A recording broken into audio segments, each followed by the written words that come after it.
Hello everybody, Average Gamer here, and welcome to another patch review. So, this one is the July 18th patch, also known as the Civil War patch to most people. It's going to be the new technology patch for other people, or patch 1.4.126 to others. Overall, it's going to happen this Tuesday on the 18th of July. Lots of stuff. We have the timeline bump up, the updated faction warfare map, the inclusion of the clan home planets on the faction warfare map, obviously all the new weapons, the new mechs, some changes up to incorporate the new technologies and things like that in the skill tree, including a flamer section for the tree as well. But let's get into it, shall we? So first things first, obviously, we have the timeline advancement. So this is the new map for faction warfare. So you'll see here we got the 4 clans. Well, and we have all the Intersphere factions, including the FRR. Now, theoretically, if we're going by canon, the FRR should no longer exist. Technically, we'd have the free we'll have the, was it the Razzleheg Dominion or something like that, which is an amalgamation of the Ghost Bearers and the free Razzleheg. Basically, from the way I was reading it, is Ghost Bearers were so taken by them and everything that they basically amalgamated everything that they took. The map itself isn't 100% accurate when it comes to this. I think the Ghost Bears were actually a little bit more west-ish. I think they had actually more than half of the FRR, but you can see about 18 or 19 different maps, and well, with all the different maps, right? I mean, everything's got a little bit different. Some of them have the clans in the south, everyone else in the north type thing, like basically everything inverted. Other ones have for the right, the left. Yeah. Overall, though, I don't mind the map. Tukid is now the capital of the FRR. It's no longer Razzlehawk. There's now seasons. So in a season, both sides, Clan and IS, have a distinct objective that they must meet. Once this is met, the season ends and then restarts from the sounds of it. For the FRR, or for the for the clans, it's two. I'm going to scroll down here. Oh, by the way, there's two new clans. We got Steel Vipers and we got Novacat as well. So for season 1, so it's a soft victory. So basically they win, but oh. So yeah, so Tukid would basically cause the reset of the map.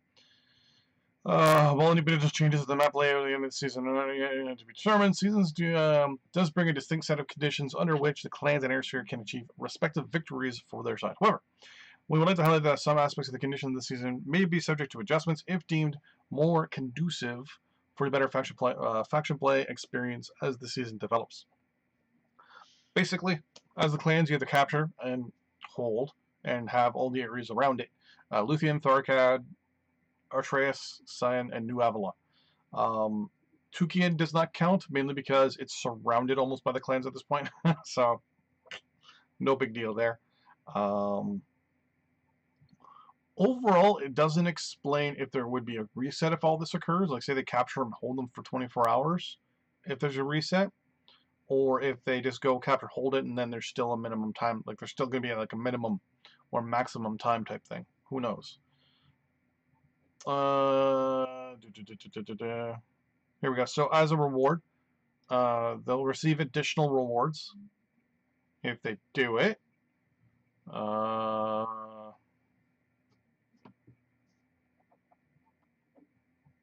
Ownership of the capital planet itself will determine whichever clan contributed the most towards that victory. The clans are so basically it sounds like whenever a capital is going to be possibly attacked, they're going to make an event out of it. Which makes sense because I think Tharkad is like right there, isn't it? Or not Tharkad. Set Lucian. That's what it is. Tharkad's over here.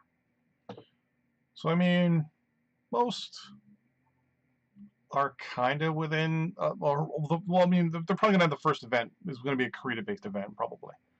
The Emerge Victorious. This is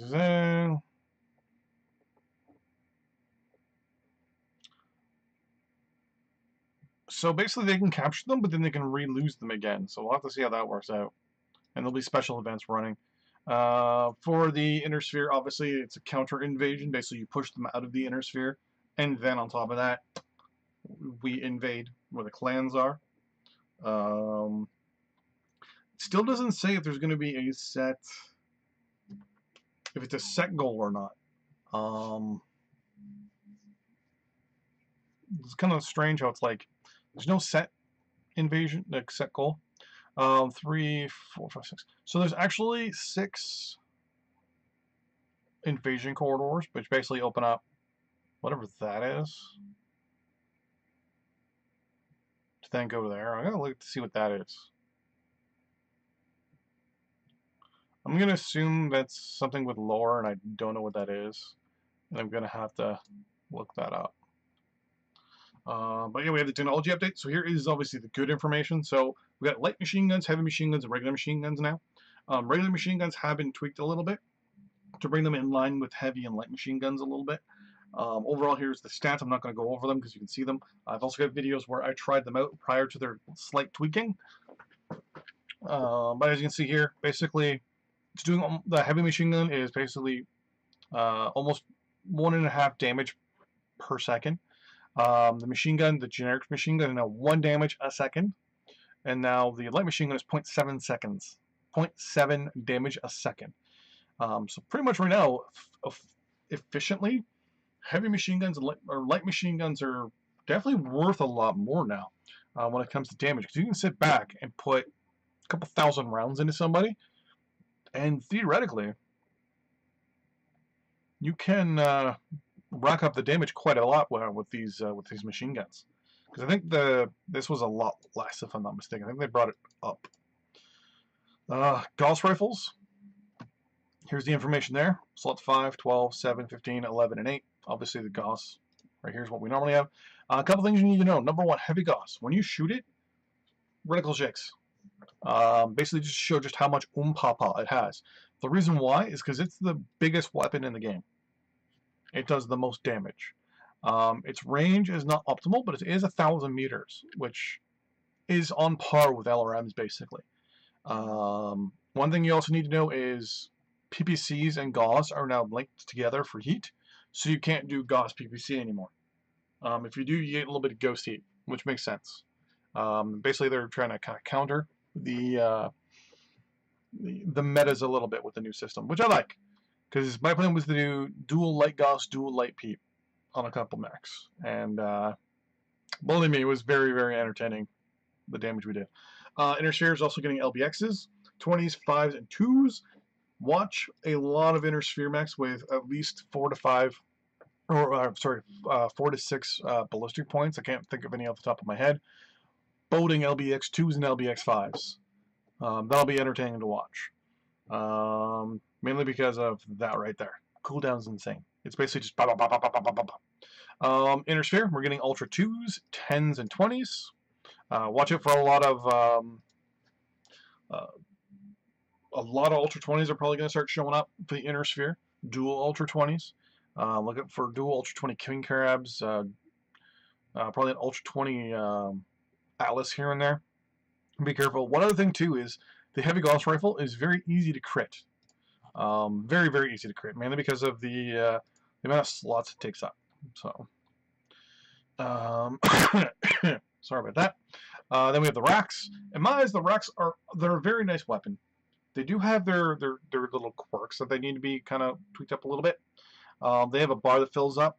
Basically, once it fills up, it's basically their jam chance. It'll be yellow, it'll fill up, and then it'll go red.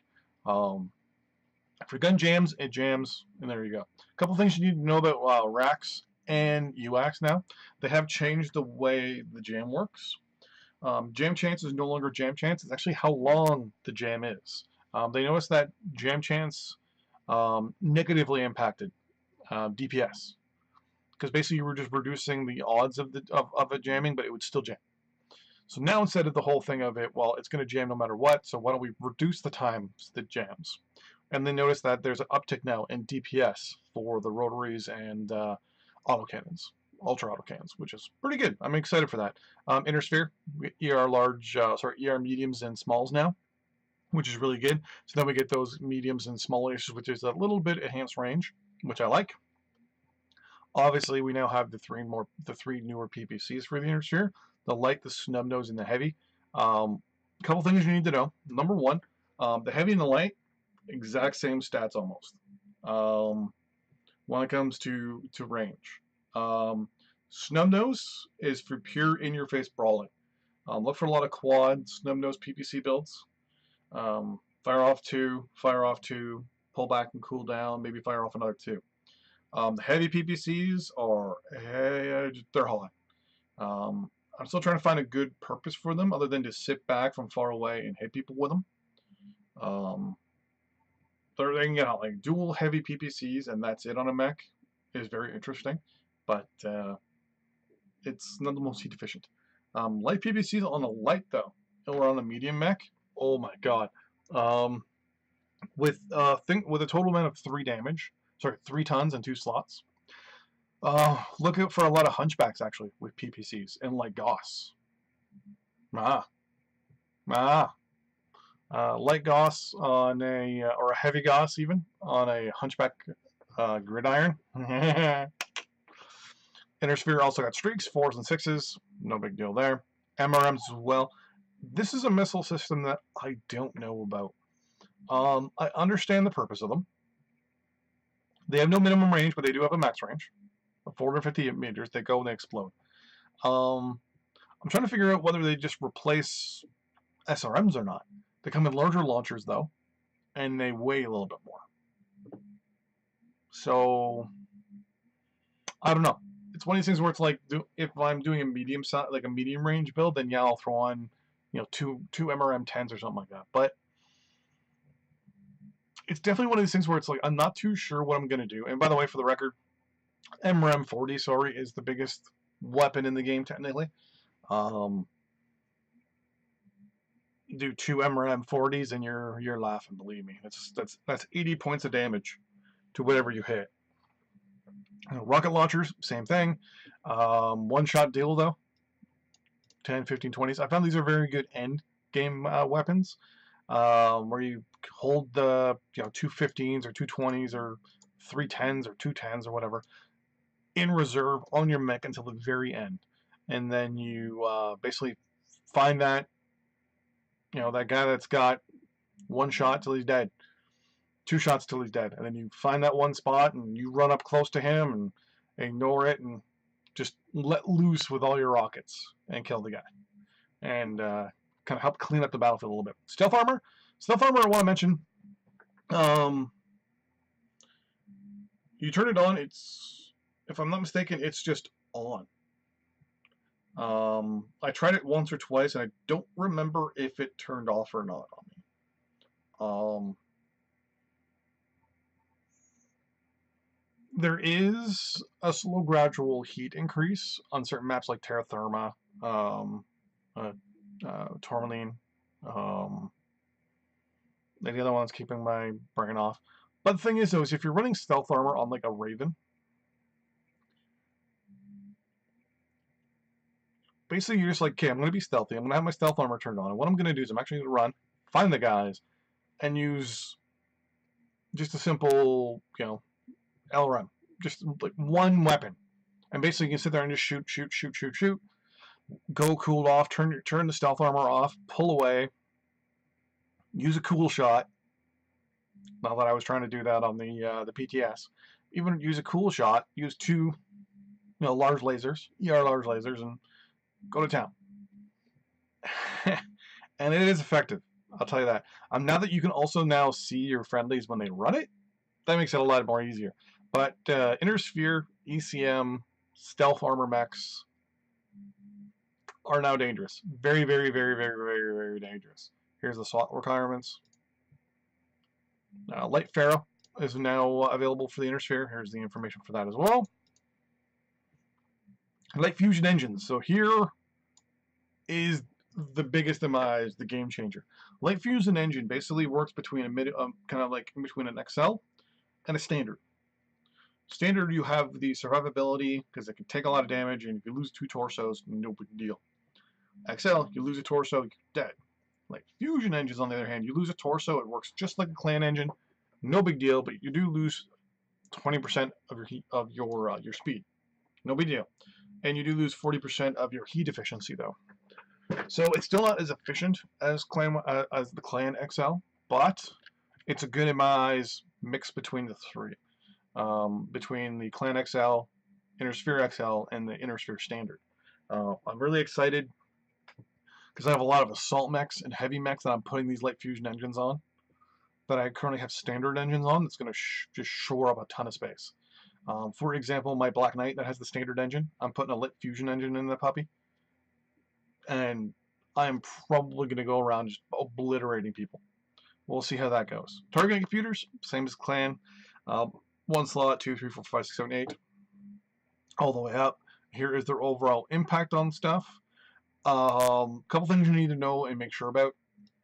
First, the zoom levels, the zoom boost, your sensor range boost, which really works on things like Cyclopses. Targeting time, if you're running an LRM boat, think about that. Projectile speed boost, so if you're running PPCs. Beam range, basically how far you shoot is impacted by these things as well. So if you, so as I say here for blah, blah, blah, blah, blah, blah, range, then you also have beam range as well, which also gets buffed, but they didn't put the number in there for some reason. Overall, here is the critical hit chances of it. No, the only thing I don't like about it is the bigger it is, the more easier it is to hit. And here is the overall health of the things. AMS, so we have laser AMS and regular AMS. Laser AMS is okay on its own if you have one. The moment you put a second one on there, you do run into issues with heat. It has the same amount of damage. It's twice the weight, as you can see, or it's, oh, sorry, an extra ton. It takes out 1 extra slot, and it creates heat. But it's equal to 1 AMS and 1 ton of ammo. So the question is, do you want to take 1,000 rounds of AMS? I think it's 1,000 rounds of AMS ammo, or 2,000 rounds of AMS ammo, sorry. Or do you want to just take a laser AMS and deal with the heat? I found that depending on the situation, this can be both a hindrance and a godsend. End match, like near the end of the match, depending on the situation, it could be a godsend. I've also learned that at the end of match, having this turned on and not realizing it can also cause you to overheat, which then causes you to die. Clans have the same thing, light machine guns, heavies. There's the stats as well. They got ER micros. Also, they got a micro pulse. They got some heavy lasers. These ones are really good, I have to admit. A lot of people don't like these, but I found that they're actually good with the current ERs available for the clans. If I can mix in a bunch of, on my Timberwolf, a bunch of regular mediums and then some heavy mediums. For example, I'll run 3 heavy mediums on the top left torso of my Timberwolf, and everything else will be regular mediums. And those 3 heavy mediums will do a significant amount of damage. You can see here, 10 damage. That's 30 points of damage for 3 heavy medium lasers.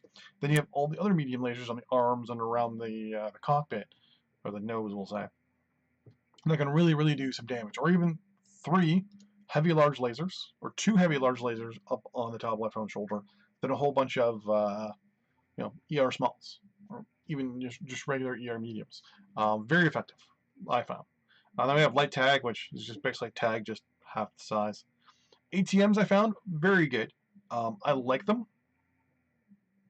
A couple things I did find that was just awkward about them was they're basically like streaks. Just they have a minimum range and they have a further range. They realize how far the target is, and they'll either go right at the target or they'll go up and over. Which is good. Advanced tactical missiles, if I'm not mistaken, in the tabletop you could pick if it was an LRM, an MRM, or an SRM.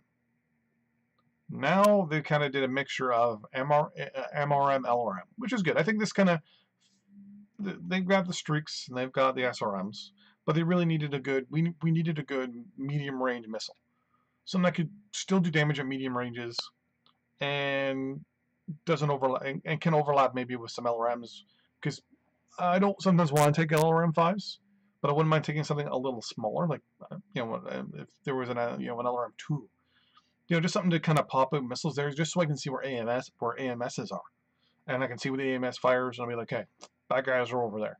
With half ton of ammo, using them for scouting missiles to try and figure out where the bad guys are, it's actually not that bad of an idea. Um, on the other hand, the minimum range is a bit of a pain in the butt, because you're supposed to be able to select SRMs. My theory is that it should do, well, and it does do also gradual damage too. So depending on where the further the way a target is, the less damage it does. So that's how it kind of goes through the small, medium, and long range builds, which makes sense, right? That's also true though with any LRM, even an LRM. If you were to hit someone at, say, the minimum range of 180, the missile should do more damage than it would at 1,000 meters, because there's more fuel in the missile as well. So I think though what they should do is they should have set it up so that it does max damage right in front of you. So say it does, say, the 6 damage at 0. Then every X amount of 100 feet, slowly start to reduce it by percentages, and then get to the max distance. And by the max distance of 1,100 meters, at 1,100 meters it does 1 damage, or even 0.5 damage, whatever it is. And then at 1,000 meters it does 1 damage, and then just kind of do the math before that, right? Won't be too hard to figure out, but who knows. New light active probes, which are going to be really good. Laser AMS as well. Now, here is the one thing that's kind of, which I like. So, not every mech is going to be skinned in advance for the new weapons. It was more about, let's get the weapons in, let's get them working, and then we'll go back and make them look pretty. So right now, the only mechs that currently support the new weapons, just what they look like, not the weapons themselves, just what they look like, is the Black Knight, the Crab, the Enforcer, the Grasshopper, the King Crab, the Mauler, the Panther, the Urban Mech, the Wolfhound, the Zeus, the Annihilator, the Cougar, the Gazelle, and the Mad Cat Mark II. So these are the only mechs in the game that are currently visually capable with the new weapons. So just to clarify, you can put the new weapons on any mech in the game, just physically they'll look good on these ones. And then they're going to go back and slowly change it. So for example, rocket launchers look like LRMs. Ultra autocannons will just look like rotary autocannons will look like ultras. Ultras just look like ultras. Lasers are fine, things like that. Like just the smaller things. The machine guns as well. The barrels won't be the proper size and stuff like that. And obviously we have the Civil War mechs. So with the Gazelle, the Mean Baby, aka the Annihilator, the Cougar, and the Mad Cat Mark II. Buy them there if you want, but here is the information that I am interested in. I don't know about you, but I wanted to know when they were going to be free. So first off, the Gazelle is going to be the first one released on October 3rd. It will be free for purchase in the game for C-Bills. If not, you can buy it for MC on September 5th. The Cougar will be available on November 7th, free for C-Bills, or a month before that, October 3rd, for MC. The one I want, November 5th for the Annihilator, December 5th for the Annihilator, and November 7th for MC. Last but not least, Mad Cat Mark II. In February, she'll be available for free for C-Bills. I'm going to be getting that for sure. And then in January, on the 9th, she'll be available for MC. Here's the new colors they're also bringing into the game, which is okay. And obviously, there are some skill tree changes associated with the new weapons. They added some flamer ventilation nodes. Basically, it increased the dissipation rate for flamers, which is really good. UAC Jan Chance is now changed to enhance rotary autocannons or ultra autocannons. Basically, instead of it reducing the chance for jamming, it now reduces the time or the dissipation rate of the gauge itself. So basically, for UACs, it reduces the time it's jammed, and for racks it actually causes an improvement in the dissipation rate for the jam gauge. I'm assuming that means that the jam gauge charges up slower for rotary autocannons, and then I'm assuming for UX that just means they're going to be a little bit better, which is good. So overall, here's what you can get. So there's a 7.5% reduction in the gauge dissipation. Well, I mean, like, if you hold it down, it charges, then you let go, it recharges faster, maybe. That wouldn't be too bad if that's the case. And if you currently have it unlocked, you're just going to get the new one automatically. And here's where they explain why they're doing it. Basically, it has to do with sustained DPS.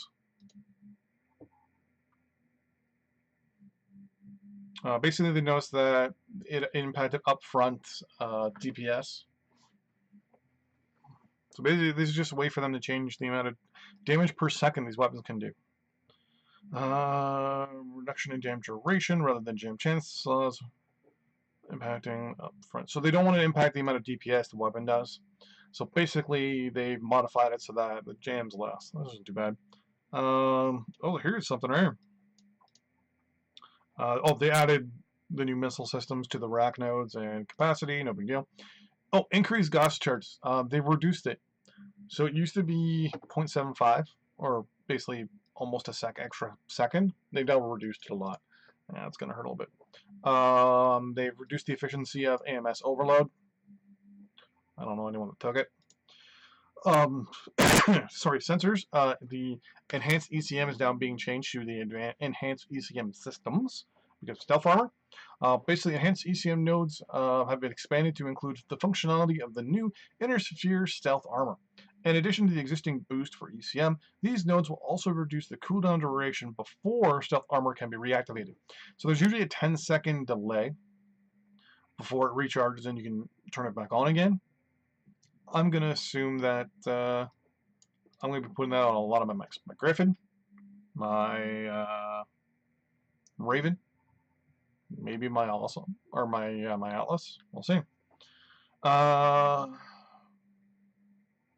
Boo. They've reduced the enhanced cool shots, probably because of the stealth armor stuff, which makes sense. That sucks. Ballistics. They fixed some issues with situation where jams would occur during holding the button down to fire. And if you're autocannon 10, added heat penalty when firing 3 autocannon 10s at the same time. AC 10 penalty group is now linked with the UAC. So you used to be able to fire 2 autocannon 10s and 2 ultra 10s at the same time, and they wouldn't actually impact one another when it came to ghost heat.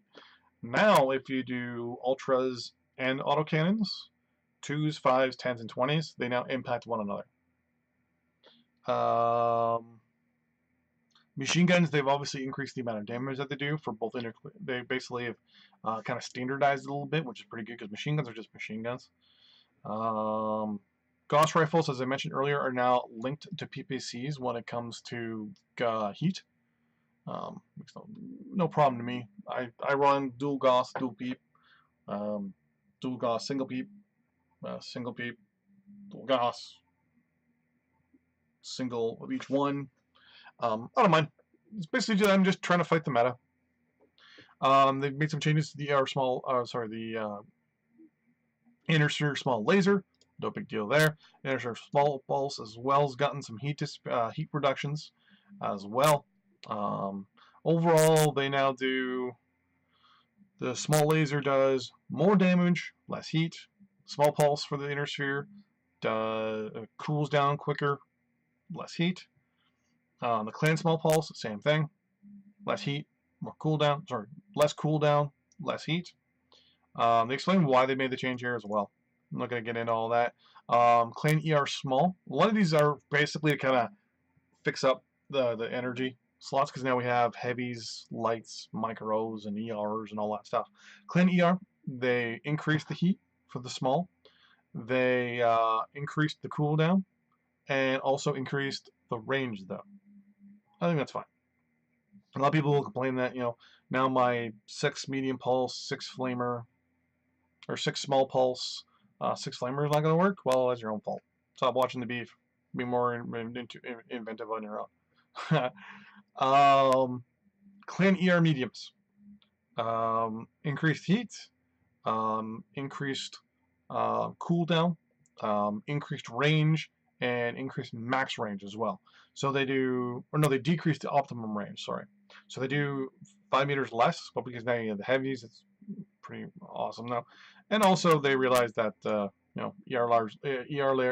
larges versus IS and all that stuff, they found that, there's some issues there. Clan medium pulse, damage was reduced, but heat was reduced as well, which is pretty good. Inner sphere large pulse, increase the heat on that. Inner sphere ER PPC, they increase the velocity. So instead of going at 1,300 meters a second, it goes at 1,900 meters a second. This is going to be crazy. Clan ER PPC, increase the heat and increase the velocity as well. So clan ER PPCs are 400 meters a second slower than inner spheres. Competitive mode, they're now going to allow the OLS, PR, NCX, IGF, and C variants in, as long as you can buy the Sybil variant mech. Same thing. Overall, they made some changes to competitive API. They're going to make that available. There's some information for it. New cockpit items, new badges, new decals, other fixes. They made some changes to the chat. Some changes to the mech lab, some additional changes to the skill tree. And just where to download it. Overall, wait, what was at the bottom? Known issues. Bitching Betty, no audio is present when rocket launchers are destroyed. Interesting. Bitching Betty LRM destroyed audio will be triggered when ATMs are destroyed. Interesting. Machine gun. Standard machine gun SFX may sound heavier than heavy machine gun SFX. Interesting. Mechlab, adding 2 slot weapon to the CG while no engine is equipped can cause the engine increment widget to report an unidentified engine. Or undefined engine. Interesting. Mechlab, frame per second dips may be encountered while making loadout changes to a mech under certain system configurations. This issue is a particular priority. So to the amazing amazing tooltip can get cut off. Low resolutions, yep. The ZL3P is currently missing a -20 UAC jam chance quirk. It's going to be added probably in a hotfix. The 5P is currently has a -20, should be 20 machine. Oh, so they accidentally put the quirk for the 3P on the 5P. And the 6P has the machine gun quirk the 5P should have. Interesting.